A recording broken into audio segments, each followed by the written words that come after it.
Let's have a look at compound inequalities. A compound inequality is formed by joining two inequalities with the words and or the word or.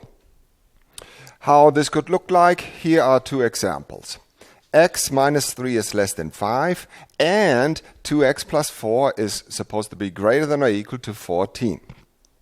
It also can look like this. You see, I tried to avoid the word or in the English sentences. 3x minus 5 is less than 13 or 5x plus 2 is greater than negative 3. What this will mean is the following. We are looking for solutions. First, let's have just a look at these ones. All of the numbers that are solutions to this inequality and at the same time are solutions to this inequality. So in other words, we will be looking at an intersection.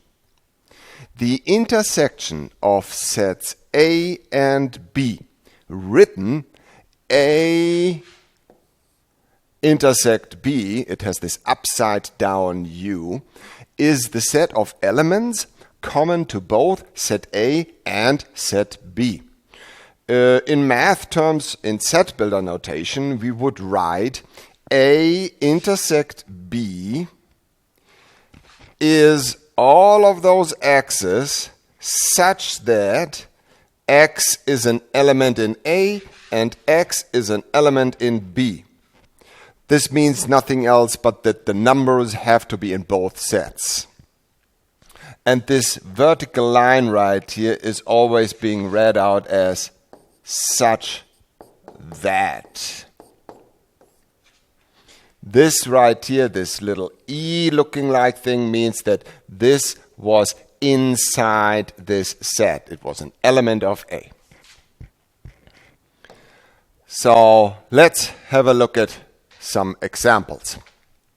You are supposed to find the intersection between example A, the set of the numbers 1, 3, 5, 7, intersect with the set of numbers 2, 4, 6, 8. So in other words, which numbers are in both? I look at the first set and I see that these are only odd numbers. I look at the second set and I see that these are all even numbers. That means there are no numbers. There are no numbers in both.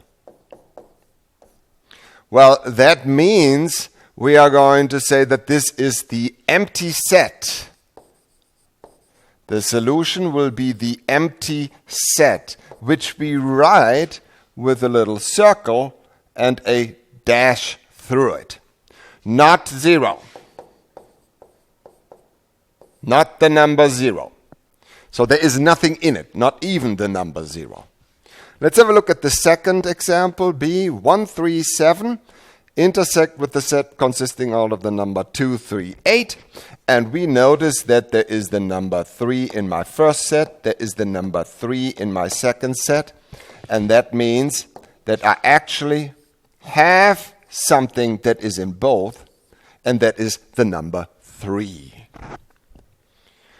Okay, let's have a look now how this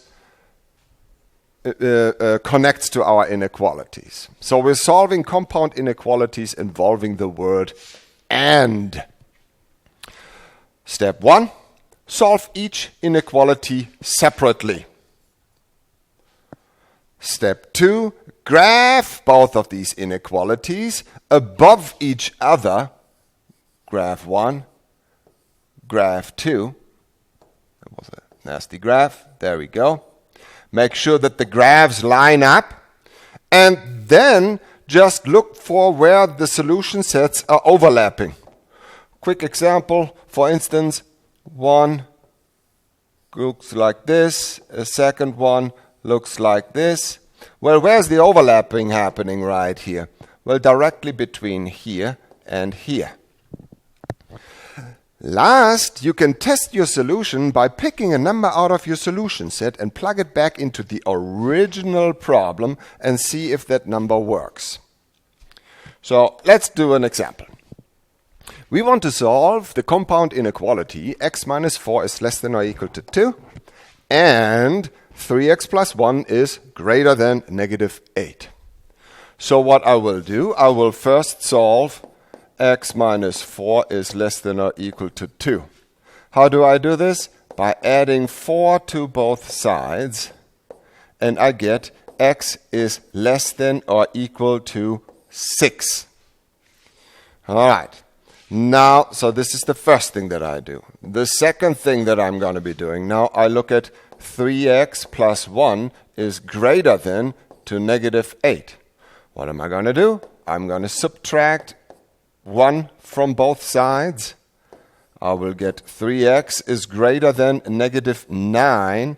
And now I'm going to divide both sides by positive 3. And I get that x is supposed to be greater than negative 3. So I have solved both inequalities separately. And now what I'm going to be doing, I'm going to be graphing both of these directly above each other, making sure that my number lines are lining up. That means they have to somehow have, the numbers need to match on top, on the bottom. In other words, I cannot all of a sudden have 0 down here. Then this whole trick is not working. So if we have 0 down there, let's have a look. How does my the first one? X is supposed to be less than positive 6. So if I would just say that, all right, let's see. Right here, let's say, is positive 6. So my graph is supposed to be less than, and that means to the left. Less than or equal to means this number 6 is inside this set. The second inequality said greater than a negative 3. If I would say that, let's say down here was negative 3, 1, negative 1, negative 2, negative 3, and I would say now, all right, greater than negative 3, only greater than negative 3, that means I have a round parentheses right there, and it goes into this direction. Now, since I have lined up that means here on the number line is also the number 6, and here on the number line is the number negative 3. So where is the overlapping happening now? The overlapping between both of these, I forgot to put my infinity signs on here. Let's fix that. The overlapping is happening between negative 3 and positive 6. So in other words, between negative 3 and positive 6.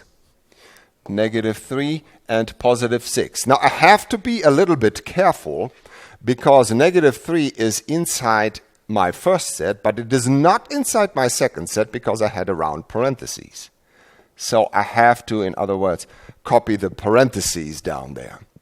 On the right end, the positive 6 is in both sets, so it gets the bracket, and I'm looking at the graph of my solution, and now I'm just going to write down the solution to this. Let's write it down here. The solution in interval notation, as we always want to write down our solutions, is the interval from negative 3 to positive 6. Whoop. Positive 6 gets the bracket.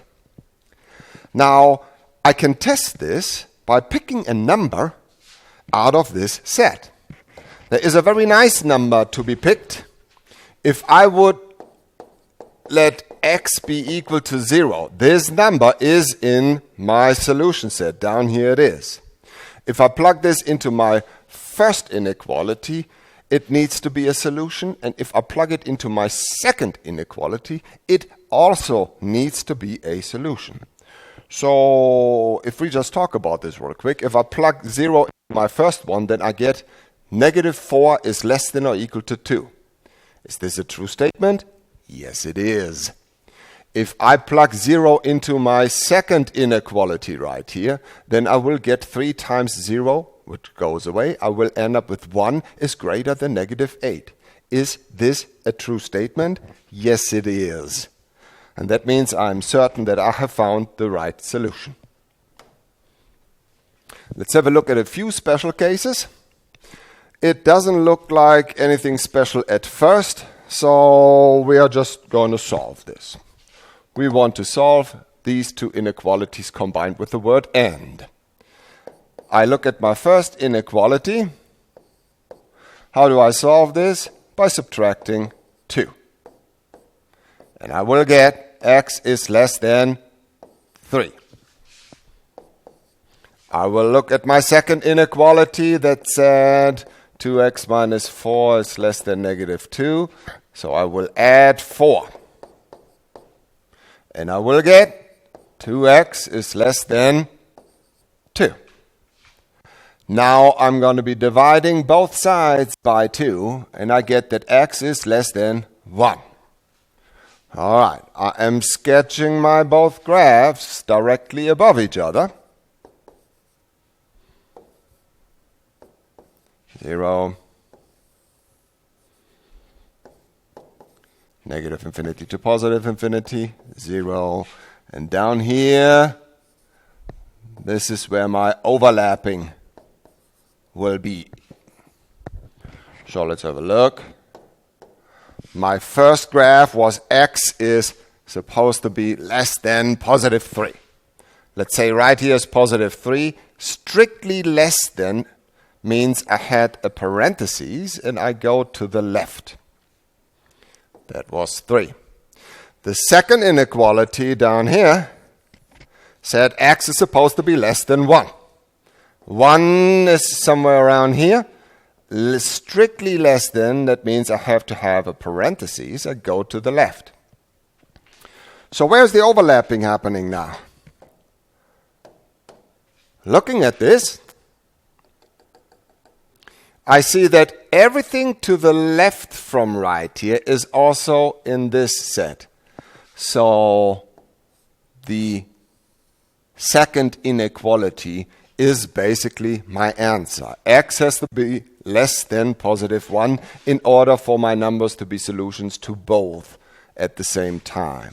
And my solution in interval notation will look like from negative infinity all the way up to positive 1, and I have all round parentheses. Let's do one more example. 4x minus 5 is greater than 7, and 5x minus 2 is less than 3. Doesn't look like anything special to me at the moment, so I will attack it as I would any inequality. I have 4x minus 7 greater than 4x minus 5 is greater than 7, so I'm adding 5. We'll get 4x is greater than 7 plus 5. Let's see, that will be 12. Now I'm going to be dividing by positive 4, and I get x is greater than 12 divided by 4 is 3. Now I look at my second one. 5x minus 2 is less than 3. What am I going to be doing? I'm adding 2 to both sides. So I will get 5x is less than 5.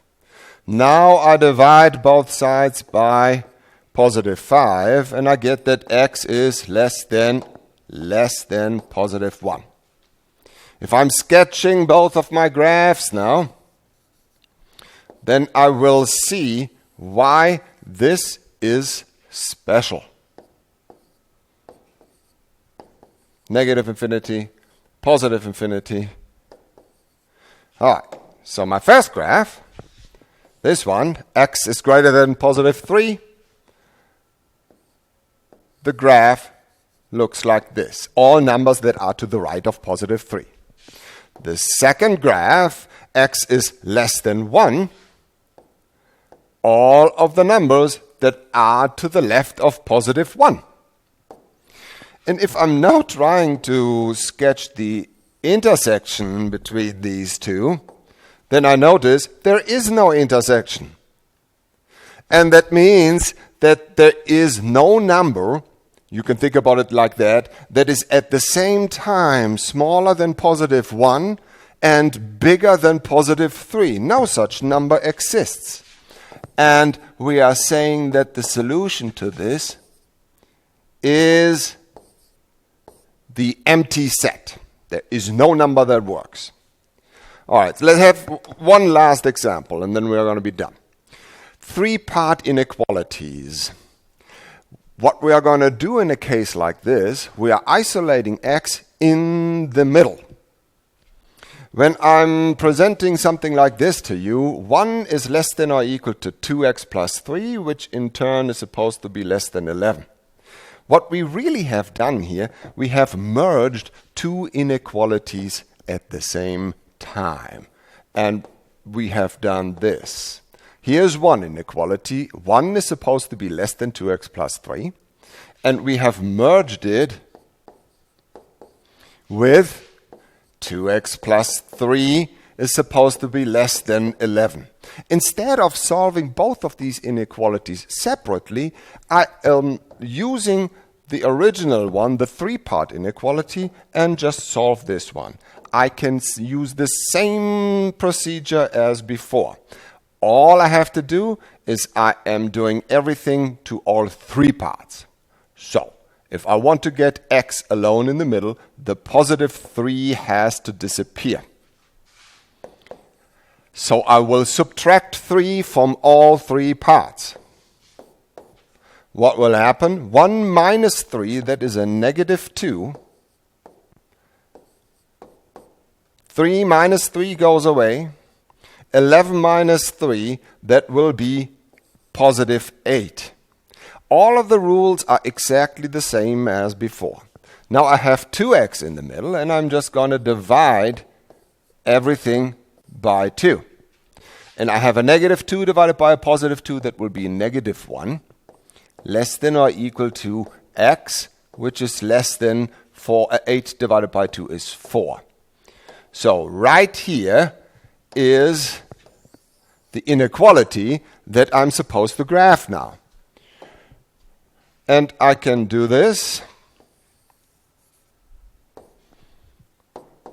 with only one graph. I do not need 2 different separate graphs.